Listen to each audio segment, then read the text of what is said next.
తాజా వార్తలు వార్తా కథనాల కోసం సబ్స్క్రైబ్ చేయండి స్వేచ్ఛ TV freedom of voice. June 2, 2014 Telangana రాష్ట్రం ఏర్పాటైతే ముఖ్యమంత్రి అయిన తర్వాత ముఖ్యమంత్రి చంద్రశేఖరరావు గారు నిండు శాసనసభలో చెప్పిన మాట, తప్పు చేసింది తనయుడైనా తనే అయినా శిక్షిస్తా. తరతమ పరతమ అనేటువంటి భేదాలు ఏముండయి, అగ్రకులాలు కింది కులాలు అనేటువంటి తేడాలు చూపెట్టాం. భారత రాజ్యాంగం ప్రకారం అందరినీ సమానమైనటువంటి దృష్టితో చూస్తాం.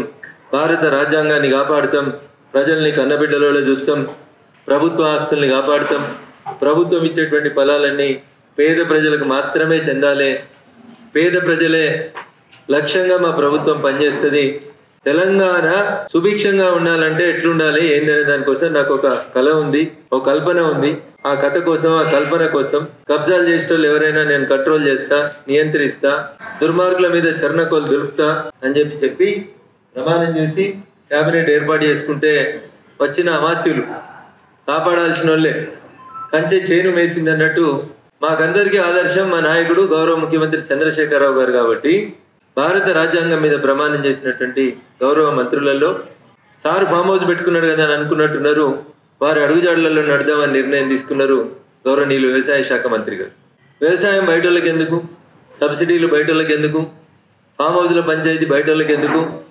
ఫామ్ హౌస్ అంటే నన్నే చూడుండ్రి, కేసీఆర్ గారి కంటే నేనేమన్నా తక్కువనా, నేను ఫామ్ హౌస్ ఎందుకు కట్టుకోవద్దని అనుకున్నట్టున్నారు. ఒకటి కట్టుకున్నారు, 2 కట్టుకున్నారు, బాధ లేదు, 3వది కూడా కడుతున్నారు. అయితే ఇక్కడ బాధ ఏంటి అంటే వారు నిజాయితీగా భూమి కొనుక్కొని కట్టుకుంటే మనకెవరికి కూడా ఎట్లాంటి ఇబ్బంది కానీ బాధ కానీ ఉండాల్సినటువంటి అవసరం లేదు. గౌరవనీయులు మంత్రి గారు ఒక మంచి ఫామ్ హౌస్ కట్టుకున్నాడు అన్న, 165 ఎకరాలకి కాంపౌండ్ వాల్ కట్టిండు, లోపల ఒక మంచి గెస్ట్ హౌస్ కట్టిండు. అయితే ఈ ఫామ్ హౌస్ ఏంది, ఈ వ్యవసాయ భూమి ఏంది, ఈ తోట మీద నీకున్న అభ్యంతరం ఏంది రఘునందన్, లేదా మీడియా మిత్రులకు ఉన్నటువంటి అభ్యంతరం ఏంది అని రేపు ఎవరైనా ప్రశ్నించవచ్చు. ఈ తోట మీద నాకున్న అభ్యంతరం ఏంటంటే ఈ తోట కట్టింది కృష్ణా నది పరివాహక ప్రాంతం, కృష్ణా నది పారుకుంటూ పోతున్నటువంటి దాని పక్కపొంటి సార్ జాగా కొనుక్కున్నాడు. అధికారికంగా రిజిస్టర్ అయినటువంటి సేల్ డీడ్ల ప్రకారం వారు రిజిస్టర్ చేసుకున్నటువంటి భూమి 80 ఎకరాల భూమి. కాంపౌండ్ వాల్ పెట్టింది సుమారు 160 ఎకరాల కాంపౌండ్ వాల్ పెట్టింది. నీకెట్లా తెలుసు, నువ్వు కొలిచినవా?